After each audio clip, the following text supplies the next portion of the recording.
1 Kings chapter 22. For 3 years there was no war between Aram and Israel. But in the 3rd year, Jehoshaphat, king of Judah, went down to see the king of Israel. The king of Israel had said to his officials, "Don't you know that Ramoth-Gilead belongs to us? And yet we are doing nothing to retake it from the king of Aram." So he asked Jehoshaphat, "Will you go with me to fight against Ramoth-Gilead?" Jehoshaphat replied to the king of Israel, "I am as you are, my people as your people, my horses as your horses." But Jehoshaphat also said to the king of Israel, "First seek the counsel of the Lord." So the king of Israel brought together the prophets, about 400 men, and asked them, "Shall I go to war against Ramoth-Gilead, or shall I refrain?" "Go," they answered, "for the Lord will give it into the king's hand." But Jehoshaphat asked, "Is there no longer a prophet of the Lord here among whom we can inquire of?" The king of Israel answered Jehoshaphat, "There is still one prophet through whom we can inquire of the Lord, but I hate him because he never prophesies anything good about me, but always bad. He is Micaiah, king of Imlah." "The king should not say such a thing," Jehoshaphat replied. So the king of Israel called one of his officials and said, "Bring Micaiah, son of Imlah, at once." Dressed in their royal robes, the king of Israel and Jehoshaphat, king of Judah, were sitting on their thrones at the threshing floor by the entrance of the gate of Samaria, with all the prophets prophesying before them. Now Zedekiah, son of Kenana, had made iron horns, and he declared, "This is what the Lord says. With these you will gore the Arameans until they are destroyed." All the other prophets were prophesying the same thing. "Attack Ramoth-Gilead and be victorious," they said, "for the Lord will give it into the king's hand." The messenger who had gone to summon Micaiah said to him, "Look, the other prophets, without exception, are predicting success for the king. Let your word agree with theirs, and speak favorably." But Micaiah said, "As surely as the Lord lives, I can tell him only what the Lord tells me." When he arrived, the king asked him, "Micaiah, shall we go to war against Ramoth-Gilead or not?" "Attack and be victorious," he answered, "for the Lord will give it into the king's hand." The king said to him, "How many times must I make you swear to tell me nothing but the truth in the name of the Lord?" Then Micaiah answered, "I saw all Israel scattered on the hills like sheep without a shepherd. And the Lord said, 'These people have no master. Let each one go home in peace.'" The king of Israel said to Jehoshaphat, "Didn't I tell you that he never prophesies anything good about me, but only bad?" Micaiah continued, "Therefore hear the word of the Lord. I saw the Lord sitting on his throne, with all the multitudes of heaven standing around him, on his right and on his left. And the Lord said, 'Who will entice Ahab into attacking Ramoth-Gilead and going to his death there?' One suggested this, and another that. Finally, a spirit came forward, stood before the Lord, and said, 'I will entice him.'" "By what means?" the Lord asked.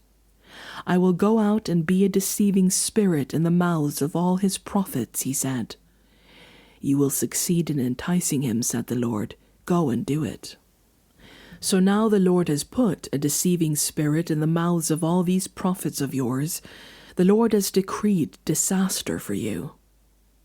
Then Zedekiah, son of Kenana, went up and slapped Micaiah in the face. "Which way did the Spirit from the Lord go when he went from me to speak to you?" he asked. Micaiah replied, "You will find out on the day you go to hide in an inner room." The king of Israel then ordered, "Take Micaiah and send him back to Ammon, the ruler of the city, and to Joash the king's son, and say, 'This is what the king says. Put this fellow in prison, and give him nothing but bread and water until I return safely.'" Micaiah declared, "If you ever return safely, the Lord has not spoken through me." Then he added, "Mark my words, all you people." So the king of Israel and Jehoshaphat, king of Judah, went up to Ramoth Gilead.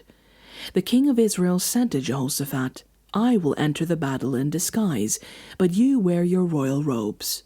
So the king of Israel disguised himself and went into battle.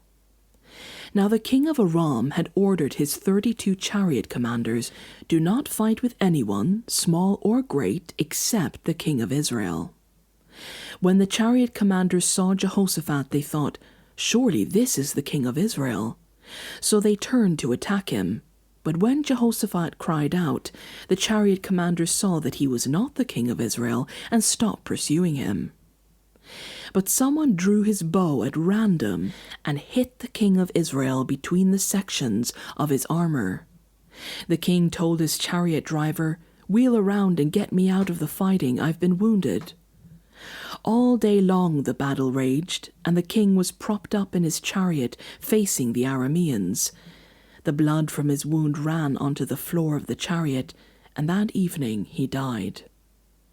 As the sun was setting, a cry spread through the army, "Every man to his town, every man to his land." So the king died and was brought to Samaria, and they buried him there. They washed the chariot at a pool in Samaria, where the prostitutes bathed, and the dogs licked up his blood, as the word of the Lord had declared. As for the other events of Ahab's reign, including all he did, the palace he built and adorned with ivory, and the cities he fortified, are they not written in the book of the annals of the kings of Israel? Ahab rested with his ancestors, and Ahaziah his son succeeded him as king. Jehoshaphat, son of Asa, became king of Judah in the 4th year of Ahab, king of Israel. Jehoshaphat was 35 years old when he became king, and he reigned in Jerusalem 25 years. His mother's name was Azubah, daughter of Shili. In everything he followed the ways of his father Asa, and did not stray from them. He did what was right in the eyes of the Lord. The high places, however, were not removed, and the people continued to offer sacrifices and burn incense there. Jehoshaphat was also at peace with the king of Israel.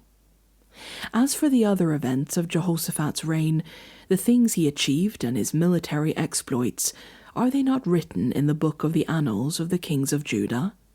He rid the land of the rest of the male shrine prostitutes who remained there even after the reign of his father Asa. There was then no king in Edom, a provincial governor ruled. Now Jehoshaphat built a fleet of trading ships to go to Ophir for gold, but they never set sail. They were wrecked at Ezion-Geber.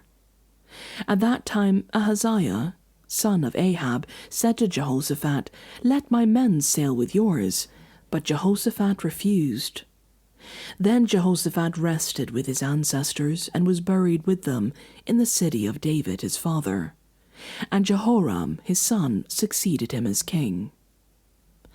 Ahaziah, son of Ahab, became king of Israel in Samaria in the 17th year of Jehoshaphat, king of Judah, and he reigned over Israel 2 years. He did evil in the eyes of the Lord, because he followed the ways of his father and mother, and of Jeroboam, son of Nebat, who caused Israel to sin. He served and worshipped Baal, and aroused the anger of the Lord, the God of Israel, just as his father had done.